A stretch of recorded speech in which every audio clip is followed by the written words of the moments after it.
ನಾನು ನನ್ನ ಕೆಲಸನ ಶ್ರದ್ಧೆಯಿಂದ ಮಾಡಿದೆ, ಅಷ್ಟೇ ನನ್ನ ಕೈಲಿದ್ದಿದ್ದು.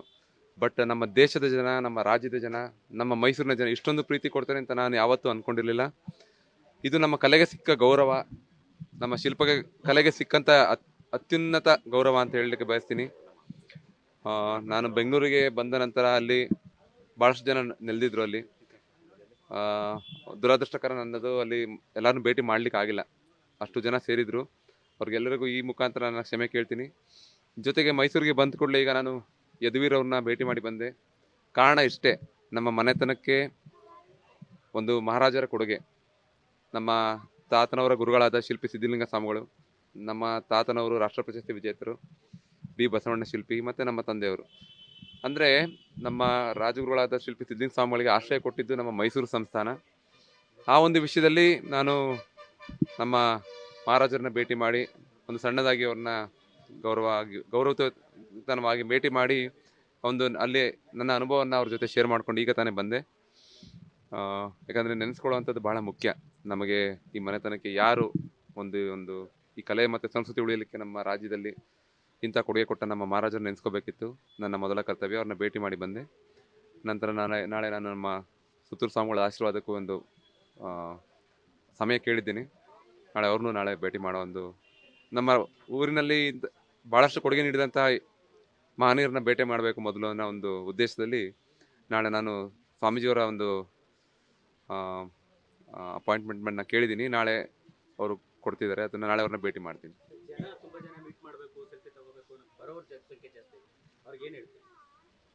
ಆ ರೀತಿ ಏನು ದೊಡ್ಡ ಕೆಲಸ ಮಾಡಿಲ್ಲ ನಾನು. ದೇವರು ನಮಗೆ ಕೊಟ್ಟ ಕೆಲಸಗಳನ್ನ ಶ್ರದ್ಧೆಯಿಂದ ಮಾಡಿ ಬಂದಿದ್ದೀನಿ. ಮುಂದಿನ ಕಾಲದಲ್ಲಿ ಸಮಯ ಸಿಕ್ಕಿದಾಗ ನಿಮ್ಮಗಳ ಜೊತೆ ಕಳೆಯಲಿಕ್ಕೆ ನಾನು ಬಯಸ್ತೀನಿ. ಈಗ ಸ್ವಲ್ಪ ಸಮಯದ ಒತ್ತಡ ಭಾಳ ಇದೆ ನನಗೆ. ಒಂದೆರಡು ಜವಾಬ್ದಾರಿಗಳಿದೆ, ಅದನ್ನೆಲ್ಲ ಮುಗಿಸಿ ನಾನು ಯಾವತ್ತಿದ್ರೂ ನಿಮ್ಮವನ್ನೇ, ಯಾವಾದರೂ ನಿಮಗೆ ಸಿಗ್ತಿರ್ತೀನಿ.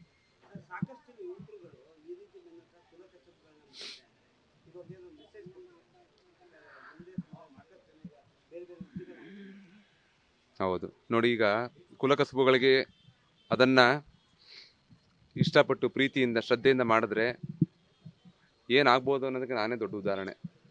ನಮ್ಮ ಕುಲಕಸಬನ್ನು ಇಷ್ಟು ಶ್ರದ್ಧೆಯಿಂದ ಮಾಡಿದ್ದೀನಿ. ನಮ್ಮ ಪೂರ್ವಜರು ಮಾಡ್ಕೊಂಡು ಬಂದಿದ್ದಾರೆ, ನಮ್ಮ ಮನೆಯವರು ಮಾಡ್ಕೊಂಡು ಹೋಗ್ತಾ ಇದ್ದೀವಿ. ಸೊ ನಮ್ಮ ಶ್ರಮದಲ್ಲಿ, ನಮ್ಮ ಒಂದು ಕೆಲಸದಲ್ಲಿ ಯಾವುದೇ ಒಂದು ಮೋಸವನ್ನು ನಾವು ಮಾಡದೆ ಕೆಲಸವನ್ನು ಶ್ರದ್ಧೆಯಿಂದ ಮಾಡಿ ಪ್ರೀತಿಯಿಂದ ಮಾಡಿ ದಿನನಿತ್ಯ ನಮಗೆ ನಾವು ಏನೂ ಕಾರಣ ಹೇಳ್ದೇನೆ ಒಂದು 10 ಗಂಟೆಗಳ ಕಾಲ ನಾವು ಈ ಸಮಯವನ್ನು ಕೊಟ್ಟರೆ ದಿನನಿತ್ಯ ಒಂದು 10 ವರ್ಷಗಳ ನಂತರ ಅದು ಫಲ ಕೊಡುತ್ತೆ. ಎಲ್ಲರಿಗೂ ಇದೊಂದು ಹೇಳಲಿಕ್ಕೆ ಇಷ್ಟ ಬಯಸ್ತೀನಿ. ನಿಮ್ಮ ಮನಸ್ಸಿನಲ್ಲಿ ಯಾವುದು ಆಸೆ ಇದೆ ಅದನ್ನು ಮುಂದುವರಿಸಿ, ಅದಕ್ಕೆ ಆದ ದಾರಿಗಳನ್ನ ತೋರಿಸ್ತಾ ಹೋಗುತ್ತೆ. ನಿಮ್ಗೆ ಆಸಕ್ತಿ ಇದ್ದರೆ ಈಗಿನ ಕಾಲದಲ್ಲಿ ಇನ್ಫಾರ್ಮೇಷನ್ ಈಸಿಯಾಗಿ ಸಿಗುತ್ತೆ ಎಲ್ಲರ ಕೈಗೂ. ಅದನ್ನು ಉತ್ತಮ ರೀತಿಯಲ್ಲಿ ಬಳಸ್ಕೊಳ್ಳಿ. ನಿಮ್ಮ ಆಸೆ ಏನಿದೆ ಅದನ್ನು ಪ್ರಯತ್ನ ಮಾಡ್ತಾ ಇರಿ. ಅದು ದೇವರು ಒಂದು ಟೈಮಲ್ಲಿ ಆಶೀರ್ವಾದ ಮಾಡ್ತಾರೆ. ಇಲ್ಲ, ನನ್ನ ಕೆಲಸ ಇದ್ದರೆ ನನಗೆ ಬೇರೆ ಸಾಮಾನ್ಯವಾಗಿ ಏನು ಮಿಸ್ ಮಾಡಲ್ಲ. ಮುಖ್ಯವಾಗಿ ನಮ್ಮ ಫ್ಯಾಮಿಲಿನ ಮಿಸ್ ಮಾಡ್ಕೋತೀವಿ. ನಮ್ಮ ವೈಫ್ ಇರ್ಬೋದು, ನಮ್ಮ ತಾಯಿಯವ್ರು ಇರ್ಬೋದು, ನನ್ನ ಮಕ್ಕಳುಗಳನ್ನ ಮಿಸ್ ಮಾಡ್ಕೋತಿದ್ದೆ. ಬಟ್ ಈ ಒಂದು ದೇಶದ ಕಾರ್ಯದಲ್ಲಿ ಅವೆಲ್ಲ ತುಂಬ ಸಣ್ಣದು. ಅಲ್ಲಿ ನೊಂದಂಥ ಇತಿಹಾಸ, ಅಲ್ಲಿ ನಡೆದು ಬಂದಂಥ ಘಟನೆಗಳು ನಮಗೆಲ್ಲರಿಗೂ ಪರಿಚಯ ಇದೆ. ಅವ್ರಗಳ ಸಾಧನೆಗಳು ಭಾಳ, ಅಂದರೆ ಅವರ ಸ್ಯಾಕ್ರಿಫೈಸಸ್ ಜಾಸ್ತಿ ಇದೆ, ಅದ್ರಲ್ಲಿ ನಮ್ದು ಏನೂ ಇಲ್ಲ. ಬಟ್ 7 ತಿಂಗಳಲ್ಲಿ ಇಷ್ಟು ದೊಡ್ಡ ಗೌರವ ನಮಗೆ ಶ್ರೀರಾಮರಿಂದ ಅನುಗ್ರಹ ಆಗುತ್ತೆ ಅಂತ ನಾನು ಊಹಿಸಿರಲಿಲ್ಲ. ಇನ್ನು ಮುಂದೇನೂ ಜವಾಬ್ದಾರಿಯುತವಾಗಿ ನನ್ನ ಕರ್ತವ್ಯಗಳನ್ನ ಮಾಡ್ಕೊಂಡು ಹೋಗ್ಲಿಕ್ಕೆ ಶಿಸ್ತಿನಿಂದ ಪ್ರಯತ್ನ ಪಡ್ತೀನಿ. ಸಾರ್ವಜನಿಕ ಜೀವನಕ್ಕೆ ಬರಬೇಕು ಅಂತ ಏನೋ ಇದೆಯಾ? ಸೇವೆ ಮಾಡಬೇಕು ಅಂದ್ರಲ್ಲ, ಕಲೆ ಮುಖಾಂತರನೇ ಸೇವೆ ಮಾಡಬೇಕು ನನಗೆ. ಇಲ್ಲ ಸರ್, ಆ ರೀತಿ ಯಾವುದೇ ಉದ್ದೇಶ ಇಲ್ಲ ನನಗೆ. ನೋಡಿ, ಇಷ್ಟು ವರ್ಷ ನಾನು ಮಾಡ್ಕೊಬಂದಿರೋ ನನ್ನ ಕಲೆ ಒಂದೇ, ಅದು ನಿಮ್ಮಗಳ ಮುಂದೆ ನಿಲ್ಲಿಸಿದೆ. ಇನ್ನು ಮುಂದೆ ನಾನು ಅದನ್ನೇ ಮಾಡ್ತೀನಿ. ಆ ನಿಟ್ಟಿನಲ್ಲಿ ಮಕ್ಕಳಿಗೆ ವಿದ್ಯಾಭ್ಯಾಸದ ಬಗ್ಗೆ, ಮುಂದೆ ಇದ್ರ ಬಗ್ಗೆ ಏನು ಮಾಡಬೇಕು ಅನ್ನೋ ಚಿಂತನೆ ಮಾಡ್ತೀನಿ. ಇಲ್ಲ, ಆ ರೀತಿ ಏನೂ ನನಗಿನ್ನ ವಿಷಯಗಳು ಬಂದಿಲ್ಲ. ಬಟ್ ಎಲ್ಲರಿಗೂ ಖುಷಿಯಾಗಿದೆ ಅನ್ನೋದು ಮಾತ್ರ ಗೊತ್ತು. ಆ ರೀತಿ ಏನು ಇಂಟ್ರೆಸ್ಟು ಇಲ್ಲ ನನಗೆ. ಕಲೆ ಜೊತೆನೇ ಇರಬೇಕು, ಅದನ್ನು ದೂರ ಹೋಗ್ಲಿಕ್ಕೆ ನನಗೆ ಇಷ್ಟ ಇಲ್ಲ. Thank you sir. Thank you.